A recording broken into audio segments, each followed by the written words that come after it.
5 tahun lagi AI akan melampaui otak manusia, begitu klaimnya Elon Musk dalam wawancara dengan majalah The Economist. Dan baru-baru ini di Shanghai, China diadakan World AI Conference. Nah, ini untuk persaingan antara Waiko lawannya Paxilica. Paxilica itu Amerika dan negara-negara barat. Waiko itu negara Cina dan berbagai negara lain. Ya, termasuk Indonesia ya, masuk Indonesia. ya. Indonesia di dua-duanya. Ini gimana Bang? Wawancara Elon dulu deh. Ya. Udah lama nggak diwawancara, tetap ya kan, sosok yang hebat itu majalah Ekonomis kan. Majalah Ekonomis kan majalah terbaik di dunia ini. Bacaan saya sejak mahasiswa di UGM. Itu jadi sudah berapa kali dia cover story-nya Elon Musk, tapi khusus kali ini dia bikin cover story yang berhubungan dengan artificial intelligence. Kan kemarin baru bulan lalu Elon Musk kan SpaceX-nya go public. SpaceX kan ada anak perusahaannya xAI, di mana Grok itu menjadi salah satu ininya. Dan dia wawancara yang sangat bagus. Saya kira setiap netizen kita yang punya akses pada YouTube, pada internet, bagus membaca Economist edisi itulah. Dan juga wawancara pemimpin redaksinya perempuan si Zeni Bedos itu wawancara 1 jam lebih dengan Elon Musk. Itu wawancaranya bagus sekali. Memang sebagian besar, sebagian wawancara ini di seputar masalah artificial intelligence, ya masa depannya apa, perkembangannya sekarang, apakah menakutkan dengan harapan atau dengan kecemasan itu. Tetapi wawancara itu selama sejam, the summary of the latest development in technology yang berhubungan dengan artificial intelligence itu highly recommended buat Netizens Freedom Podcast. Jadi karena Zeni Bedos ini nanyanya bagus sekali, kan kelihatan di situ bahwa Elon berada dalam kontradiksi dan paradoks ya. Di satu pihak dia mengatakan bahwa ya kalau dulu dia agak sedikit cemas dengan AI, tetapi karena dia lihat yang lain, ChatGPT, kemudian ya OpenAI kan punya Anthropic, ini turunannya kan, Google, semua orang, Gemini, semua orang di dalam perlombaan itu ya nggak banyak, nggak lebih dari 10 orang sebenarnya, 10 tokohnya dengan 10 perusahaannya kan, Sam Altman, Amodei, itu dia bilang mau nggak mau saya harus ikut, dan dia bilang ya menurut saya 5-10 tahun lagi paling lambat akan tercapai apa yang disebut dengan singularity. Adanya artificial general intelligence, jadi kecerdasan artifisial umum yang sudah melampaui kecerdasan manusia. Mampus gak? Kan, dia sendiri kan jenius. Iya kan? Berarti ada nanti dia yang lebih jenius dari dia. Salah satu orang paling pinter yang hidup di dunia sekarang, bukan cuma orang terkaya di dunia dengan kekayaan yang melampaui siapapun jauh di depan, tetapi dia jenius dan dia berkata 5-10 tahun lagi kecerdasan buatan ini sudah melampaui kecerdasan manusia. Itu kan punya banyak implikasi, Bel.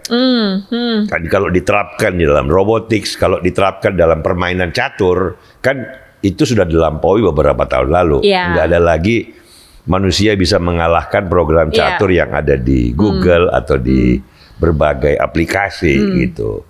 Kemudian beberapa problem terakhir matematik yang para pemenang Nobel aja susah menyelesaikan solusinya, dengan gampang diselesaikan oleh beberapa versi terbaru dari aplikasi artificial intelligence. Nah, tapi Elon Musk bilang that is only the beginning. Waduh. That is only the beginning. Dia bilang kan beberapa implikasi. Nanti kan kita lihat. Dia juga bilang persaingan Amerika dengan Cina, Amerika bagaimana, Cina bagaimana, negara lain seperti Eropa bagaimana. Ini kan 1 jam interview itu bagus sekali, Mel. Harus ditonton untuk memahami the latest development of technology. Jadi kan dia juga bilang bahwa salah satu implikasinya kan bisa ya kalau tadi kan kalau dalam beberapa aplikasi ini kan, tetapi kan ujungnya ke arah salah satunya itu robotics kan. Karena kan artificial intelligence itu kan programnya, softwarenya, tetapi kan dia diaplikasikan ya kalau kamu suka menciptakan lagu ya pakai aplikasi lagu. Kalau kamu suka bikin video pendek pakai video pendek. Kalau kamu suka tulis menulis mengarang esai ya kamu pakai Grok, kamu pakai ChatGPT kan, itu kan language yang LLM-nya gitu. Tapi kan bukan cuman di dalam aplikasi seperti itu, tapi kan juga aplikasinya ke mobil misalnya. Mobil Tesla itu kan AI-nya kayak robotics dan Tesla sendiri kan bikin robot Optimus. Dan itu kan di Cina luar biasa. Udah banyak banget di Cina. Banyak banget perusahaannya, produknya segala macam. Dan ditanya oleh Zeni Bedos, what do you think about jobs? Jobs, pekerjaan bagi manusia. Kan sudah banyak nih, kayak tadi kan kalau kamu suka menulis, suka mencipta, suka bikin lagu dengan gampang, sekarang pakai AI bikin lagu bagus banget lagi. Suaranya bagus, kalimatnya bagus, musiknya bagus. Waiters juga udah ada kan yang robot. Makanya, jadi kalau dalam soal lagu, para penyanyi bisa tergantikan profesinya dengan lebih baik kan oleh robot dalam bentuk aplikasi. Kalau kemarin saya ke Shanghai kan ada konferensi WICO itu, apa namanya, World Artificial Intelligence Conference Organization, Cooperative Organization, kan dengan Pak Erlangga, Menko Perekonomian, kan delegasi Indonesia, ketua delegasi Indonesia, utusan Presiden. Kebetulan saya dapat kehormatan mengikutinya gitu. Itu 29 negara, 30 negara bikin ini, tapi kita sambil makan di tengah-tengah kegiatan 3 hari di Shanghai, makan di restoran Mel. Yang bawa menu dan mencatat pesanan memang masih manusia. Tapi yang bawa piringnya udah robot. Yang bawa piringnya udah robot. Terus pelayannya ambil piring kotor dia nggak bawa sendiri. Dia kasih robot bawa. Itu kan salah satu contoh. Ya kan, mobil yang namanya driverless car itu kan sudah dicoba di beberapa negara bagian Amerika, di San Francisco, di Texas, mungkin masuk di Eropa. Kan itu pada dasarnya robot yang bergerak. Motor juga bisa jadi robot. Jadi begitu banyak pekerjaan baik blue collar pekerja. Kalau pabrik Tesla, pabrik robot semua. Mobil BYD kan robot. mostly tangan-tangannya itu robot, nggak ada lagi manusia masang-masang skrup, semuanya robot. Itu kan pabrik. Pekerjaan yang selama ini manual dilakukan oleh robot. Nah, pekerjaan yang pinter juga karena kecerdasannya semakin tinggi, pekerjaan kerah putih namanya, pekerjaan profesional. Itu mungkin robot. Dokter, pengacara, coba pengacara, kamu tanya aplikasi di Grok, di ChatGPT, dia bisa sudah membaca hukum-hukum sejak Hammurabi sampai semua hukum yang ditulis dalam buku hukum manusia sepanjang sejarah. Mana ada manusia yang sudah pernah membaca dari Hammurabi sampai buku hukum seluruh negara? Robot, bukan robot, artificial intelligence, karena dia punya storage memory dan komputnya begitu luas, begitu dalam jangkauan penetrasinya ke berbagai sumber informasi. Maka dia bisa lebih pintar, jauh lebih pintar dibanding lawyer yang bagus. Dia lebih bagus, lebih pintar dari dokter yang bagus. Dia jauh lebih pintar ketimbang akuntan yang, apalagi akuntan, urusannya numbers. Uang Nobel peraih hadiah matematik Nobel aja menganggap bahwa gila nih sekarang aplikasi AI bisa menyelesaikan solusi matematik yang 80 tahun atau 100 tahun belum ketemu. Jadi pertanyaan Zeni Bedos kepada Elon Musk, what do you think Elon? Haha, dia ketawa jawab, ya dia bilang, that's true. Tetapi memang kalau manusia tidak perlu bekerja, kan bekerja menjadi option, pilihan. Kayak kita bertaman, ya kita tetap aja bisa makan, selalu ada abundance karena sudah banyak robot, produksi terus. Ya kita kalau mau bekerja option sama dengan kita. Berarti uang udah nggak perlu lagi dia bilang uang juga karena itu nggak perlu lagi. Tapi Zeni Bedos tanya, kalau uang memang nggak perlu, kan Anda orang terkaya, What do you think? Apa artinya orang terkaya kalau uang nggak perlu? Terus kemudian orang yang beli saham SpaceX, what do you think? Kan dia berharap bahwa uang yang dia tanam sekarang 100, 10 tahun lagi kan jadi 20.000. Kalau uang nggak penting, lah sekarang yang beli SpaceX motifnya apa? Nah, itu Elon ketawa-ketawa. Itu bagusnya ekonomis. Bertanya, kan belum tentu Elon benar. Dia jenius dalam teknologi, tapi dalam mengerti perkembangan uang, perkembangan pekerjaan kan belum tentu Elon benar. Karena itu dia ekonomis bilang that is the contradiction and paradox of Elon. Ya kan dia bilang uang nggak akan penting lagi. Lah kalau begitu uangmu bagaimana? Uangmu paling banyak. Kalau begitu shareholdermu bagaimana? Mereka beli saham SpaceX sekarang, saham Tesla kan berharap supaya 20 tahun lagi uangnya lebih banyak. Kalau uang nggak lagi penting, terus apa dong? Nah, itu that's the paradox, kan bagus sekali. Kalau saya sih nggak mungkin uang nggak penting. Uang di sepanjang sejarah kan alat pertukaran. Kemudian pekerjaan, teknologi, mulai mobil, kuda diganti mobil, ada pesawat, ada segala macam, ada komputer. Apakah pekerjaan hilang? Ada yang hilang, penangkap ikan paus hilang karena kita nggak butuh lagi minyak ikan paus untuk jadi alat pembakaran di rumah. Hilang dia. Tetapi dengan adanya listrik dan lampu, apakah pekerjaan hilang? Tapi makin banyak dong pekerjaan. Nah itu yang nanti jadi bahan perdebatan penting. Belum lagi satu masalah moral terhadap teknologi itu sendiri. Karena ini kan teknologinya, AI itu artificial intelligence sebagai sebuah bentuk teknologi yang berpasangan dengan perkembangan, ada hardware-nya ya, chips ya. Chipsnya kan juga makin berkembang. Tetapi sebagai sebuah bentuk teknologi, dia memang memperkuat kognisi manusia. Kalau teknologi yang lain, apapun sejak mesin uap, itu memperkuat otot manusia. Memang berbeda nih karakternya, tetapi rasanya dari from time to time setiap teknologi yang muncul memang mengubah peradaban, mengubah perilaku manusia. Kita sekarang kemana-mana bawa handphone. Mau lihat apa-apa Google search. Pembayaran semua handphone. Mau nonton handphone. Dulu nggak. Kapan sih sekarang kita pernah lihat televisi misalnya gitu ya. Nah, memang berubah. Tetapi apakah ini semua orang lagi berdebat sekarang. Teknologi ini pasti penting banget. AI mungkin lebih penting dari mesin uap. Mesin uap kan teknologi yang general purpose teknologi, ya mesin uap, listrik, dinamo, mesin jet itu kan semua, microchips itu kan GPU namanya, GPT, general purpose technology. Nah, tetapi teknologi yang baru ini dalam bentuk artificial intelligence, dia otak kita yang diperkuat. Nah. Ada beberapa kejadian terakhir ya di mana percobaan versi terbaru itu dia bergerak sendiri, nggak nanya-nanya. Big Rock dia. Big Rock dan going by itself, nggak nanya-nanya. Baru ketahuan, oh gila ini kita nggak tahu.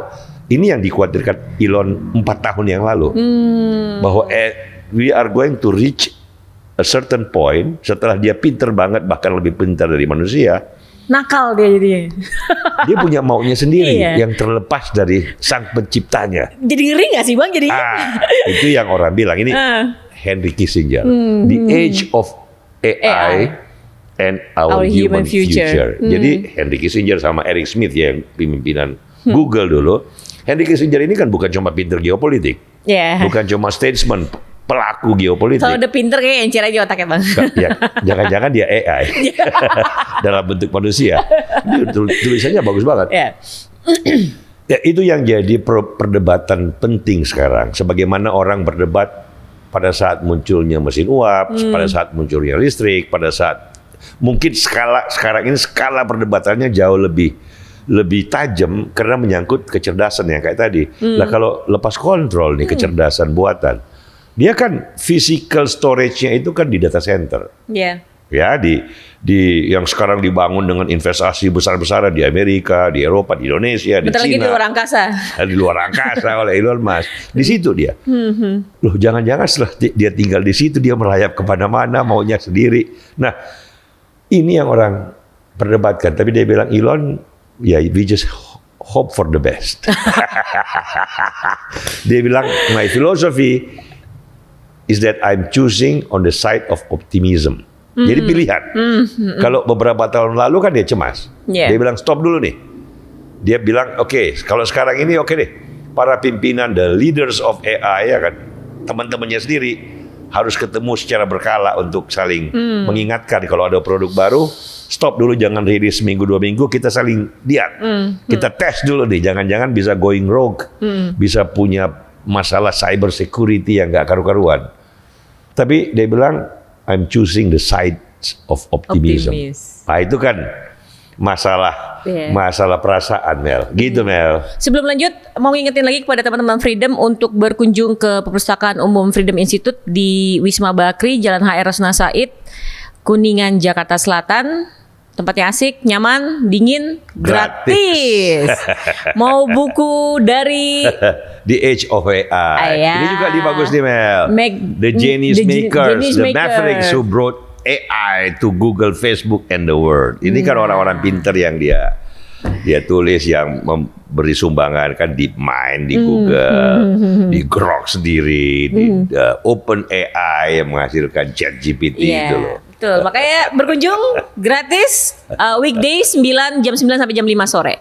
Ya. Lanjut, Bang. Ya, bayangin kalau robot udah AI diperintah kamu jalan kanan, terus dia jalan kiri, dia masuk belakang kita. Terus dia dorong pantat kita dari belakang.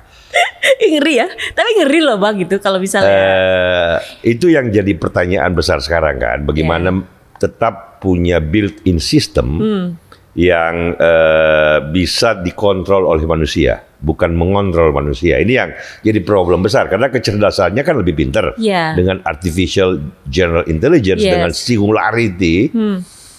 Kalau dia lebih pintar kan dia, Elon Musk bilang bahwa ya dalam interview itu, kamu bayangkan kan kalau dia sudah lebih pintar dari kita kan kayak berhubungan kalau manusia dengan simpansi.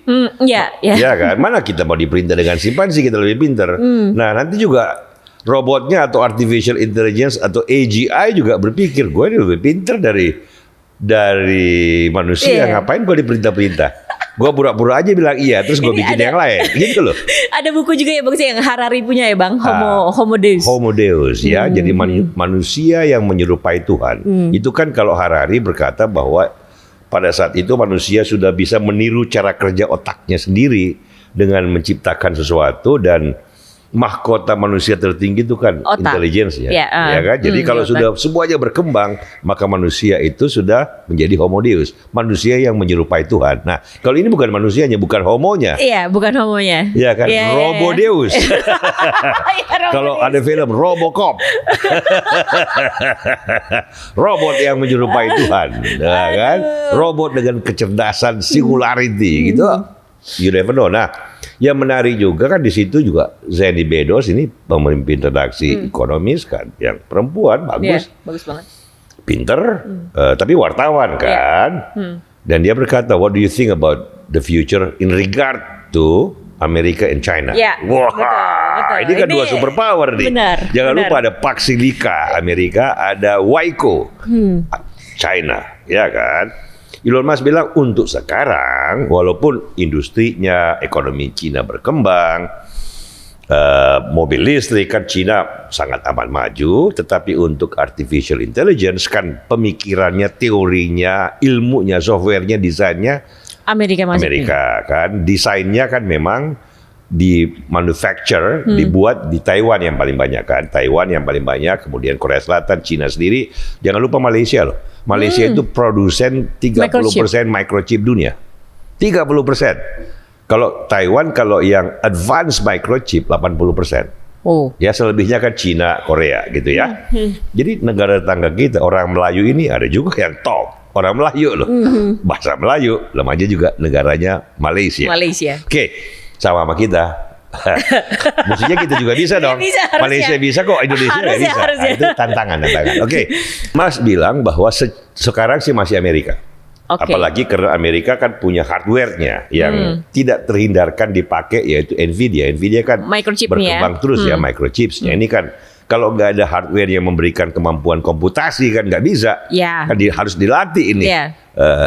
machine learning, ya, data center baru kan. Kalau dulu kan cuman server nampung informasi, kalau sekarang kan machine learning, makanya data center juga berkembang dengan evolusi terbaru. Nah, dia bilang kalau sekarang Amerika masih ya, karena keterbatasan Cina dalam soal hardware. Karena Taiwan mesin litografi ini kan chips yang baru kan dicetak pakai cahaya, kompleks juga. Ini bukan nyetak pakai besi, pakai cahaya litografi. Diciptakan di Belanda, ASML kan perusahaannya, dan itu diatur gitu. Nah, Cina lagi berusaha membuat microchip atau hardware yang menyaingi, walaupun ada Huawei, ada Xiaomi, ada macam-macam perusahaan Cina, tetapi belum sebaik Nvidia, belum seefisien Nvidia, kan diakui sendiri oleh DeepSeek. DeepSeek kan yang terdepan dia coba, tapi dalam belum, artificial intelligence, juga sekarang Alibaba kan, Kimi 3 itu. Tetapi tetap membutuhkan kemampuan komputasi yang canggih, karena itu kan berbagai data center di dunia di luar Amerika dan Eropa. Orang-orang perusahaan Cina kan mau beli kemampuan komputnya, tetapi Elon Musk bilang itu kan temporer. Sooner or later, dia bilang sooner or later. Berapa tahun Bang dia bilang? Dia nggak bilang tahunnya, tapi dia bilang sooner or later, kemampuan Cina dalam memproduksi hardware yang sama atau lebih baik. Yang jelas kalau Cina sudah lebih murah kan. Yes. Tetapi secanggih atau lebih canggih dari kemampuan Nvidia, dia bilang sooner or later they are going to make it. Nah, kalau Cina sudah bisa menyaingi kemampuan hardware-nya, maka software, kemampuan membuat rekayasa simbolik, algoritmanya segala macam, orang Cina sudah terbukti bisa. Betul. DeepSeek bisa, Alibaba bisa, ini bisa. Jadi dia bilang, ya superpower dunia ini bukan cuma ekonomi, tapi juga bersaing teknologi, dan teknologi terdepan adalah AI. Kalau sekarang AI sebagai ilmu masih jauh lebih berkembang di Amerika, tapi sooner or later dengan perangkat keras yang makin berkembang di Cina, China will catch up with the United States. Wah, itu keren tuh. Kalau roboticsnya sendiri, Cina sudah secara manufacturing sudah jauh di atas Amerika, secara kemampuan membuat fabrikasi itu loh. Tetapi kan semua itu kan harus punya otaknya. AI-nya, otaknya ini masih lebih bagus, kata Elon Musk sendiri kan dia di Amerika. Nah, itu kan menarik. Jadi Zeni Bedo juga nanya-nanya, nyinggung-nyinggung politiknya. Ya kan? Kali ini Elon Musk ini bukan cuma terkaya, terpinter, tapi juga ada main-main politik dikit. Punya X kan, Twitter kan. How about you, Mr. Musk? Dia bilang saya juga nyesel juga soal Doge itu loh, aktif terlibat, dia agak carried away, agak larut. Tapi tetap aja Elon Musk yang muncul di luar masalah teknologi, masalah bisnis, Elon Musk yang muncul dalam pengertian tokoh berfilsafat, berpikir soal dunia, itu memang berubah. Kan saya mengamati Elon Musk sejak lama. Dulu dia pengagum Obama, Hillary, ya moderat, yang liberal, yang ini. Sekarang memang dia agak bergerak ke kanan. Ya, tidak menjadi hardliner sebagaimana banyak dituduhkan. Dia sendiri bilang, I'm not a hardliner, I'm a moderate. Tetapi memang agak berubah, dia melihat Eropa, melihat Inggris, melihat imigrasi dan percampuran intensif penduduk dari berbagai suku bangsa, negara, dan agama gitu loh. Dia, after all, dia jangan lupa asalnya dari Afrika Selatan. Gitu ya, after all, dengan bapak yang agak kacau tuh perilakunya. Sehingga kelihatannya ada pengaruh itu, tapi mudah-mudahan Elon Musk segera come to his senses again.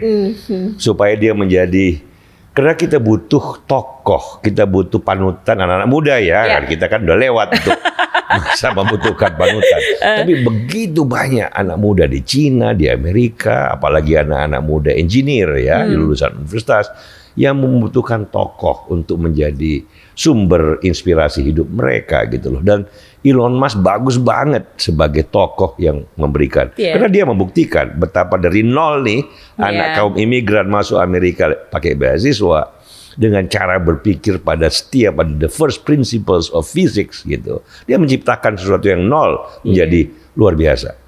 Mobil listrik, Roket bolak-balik, robotik. Sekarang space economy mau bikin data center. Starlink. Dia ditanya juga soal Starlink kan, Ukraina gitu. Kan dia bilang, si Zeni Bezos bilang, no human being like you who can control wars among nations. Iya benar juga, kalau nggak ada Starlink, Ukraina udah menyerah pada Rusia. Betul.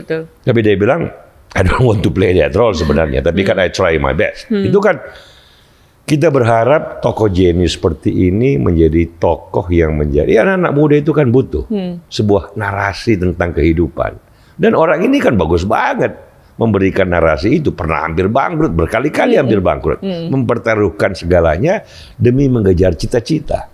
Berapa yang abang bilang SpaceX cuma 10% pertaruhan ini ya kan? Waktu bilang waktu dia mau bikin SpaceX, saya bilang lu gila lu Elon, lu lawannya negara NASA, Cina, Rusia. No, I will do it anyway. My chance of success might be only 10%. But I'll do it anyway. Loh, itu kan kayak gitu. Mimpinya dia kejar. Dan dia terus terang. Waktu saya kecil saya lihat Star Wars. Saya baca buku Hitchhikers to Galaxy. Dan saya mimpi tentang ini gitu. Membuat roket, keluar angkasa. I'm chasing my dreams. Nah, kita mau kan anak-anak muda juga begitu. Anak-anak muda kreatif di ITB, di UGM. Di Universitas Hasanuddin Makassar. Universitas Tadulako Palu. Universitas Cendrawasih Papua. Kita kan mau mereka ada anak muda 19 tahun, 20 tahun chasing their dreams gitu loh. Elon Musk masih hidup loh.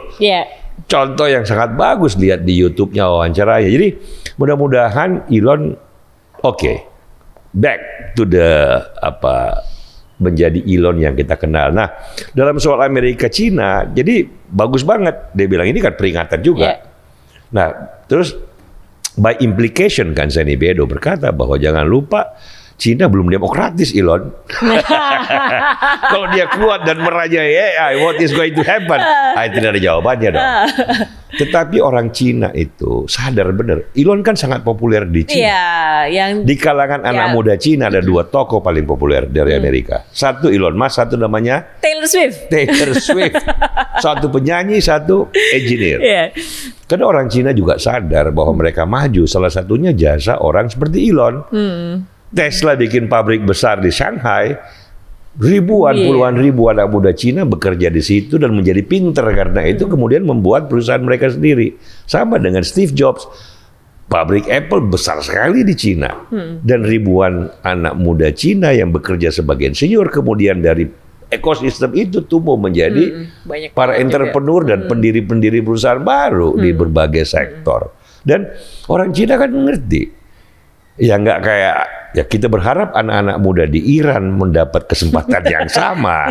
Jangan cuman diajak berideologi teokrasi melulu. Gitu loh. Anak-anak muda Cina kan senang banget kan. Mau DeepSeek ada, ini ada, bikin apa. Kalau anak-anak muda di Iran kan kasihan. Diajak bikin teokrasi. Kalau nggak tembak nih. Surga dan akhirat. Nah, jadi kira-kira bagus banget majalah ini baru pertama kali kita membahas khusus sebuah edisi majalah yaitu di Economist karena topiknya sangat bagus dengan momen yang sangat bagus sekarang. Karena memang peradaban dalam percabangan. Kalau teknologi barunya muncul yang begitu powerful, kognisi manusia, otak manusia yang diperkuat, maka dalam jangka panjang manusia pasti terpengaruh. Cuma apakah lebih baik apa melangkah ke belakang atau rusuh nggak karu-karuan? Nah itu yang orang sekarang diskusikan. Tapi bisa dibayangin di pasar-pasar tuh yang belanja tuh robot kayaknya. Ya kayak sekarang lah gampangnya. Dulu kan kita harus ke warung, sekarang tinggal pencet handphone dianterin langsung. Nah nanti yang nganter bukan manusia naik motor, tapi datang robot tong. This is your purchase. Gitu. Atau drone ya. Pertanyaannya terus kemudian ojol drivers itu kerja apa? Kalau sejarah berkata pasti akan ada pekerjaan baru yang lain. Nah itu kan kita nggak tahu. Elon Musk bilang I'm choosing the side of optimism. Oke. Oke, tapi kan ya sudah, kita lihat, kita ikuti perkembangan dan Freedom Podcast pasti akan melaporkan kepada netizen kita apa perkembangan ke depan. Siap. Oke. Gitu, Bel. Oke, sip. Thank you Bang Jelly. Terima kasih teman-teman Freedom yang sudah bergabung. Demikian Top News International Freedom Institute. Sampai jumpa.